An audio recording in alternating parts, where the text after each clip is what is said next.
కల్తీ అల్లం వెల్లుల్లి పేస్ట్ విక్రయిస్తున్న ఇద్దరిని అరెస్ట్ చేసి 196 కిలోల కల్తీ పేస్ట్ను సీజ్ చేశారు వికారాబాద్ జిల్లా టాస్క్ ఫోర్స్ పోలీసులు. తాండూరు మణికంఠ కిరాణం షాపులో 30 కిలోల కల్తీ వెల్లుల్లి పేస్ట్ను గుర్తించారు టాస్క్ ఫోర్స్ పోలీసులు. షాపు యజమాని వీరన్నను విచారించగా హైదరాబాద్ నివాసి ఇమ్రాన్ సలీం అల్లం వెల్లుల్లి పేస్ట్ సరఫరా చేస్తున్నట్టు చెప్పారు. ఇమ్రాన్ సలీం దగ్గర 166 కిలోలు, వీరన్న దగ్గర నుండి 30 కిలోలు, మొత్తం 196 కిలోల కల్తీ వెల్లుల్లి పేస్ట్ని స్వాధీనం చేసుకున్నారు పోలీసులు. వీరన్న, ఇమ్రాన్ సలీంలపై కేసు నమోదు చేసి దర్యాప్తు చేస్తున్నారు టాస్క్ ఫోర్స్ పోలీసులు.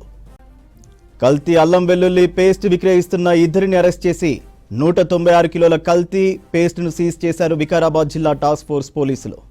తాండూరు మణికంఠ కిరాణం షాప్లో 30 కిలోల కల్తీ వెల్లుల్లి పేస్ట్ను గుర్తించారు టాస్క్ ఫోర్స్ పోలీసులు.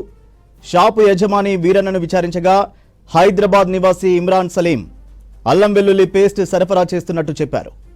ఇమ్రాన్ సలీం దగ్గర 166 కిలోలు, వీరన్న దగ్గర నుండి 30 కిలోలు, మొత్తం 196 కిలోల అల్లం వెల్లుల్లి పేస్ట్ను స్వాధీనం చేసుకున్నారు పోలీసులు.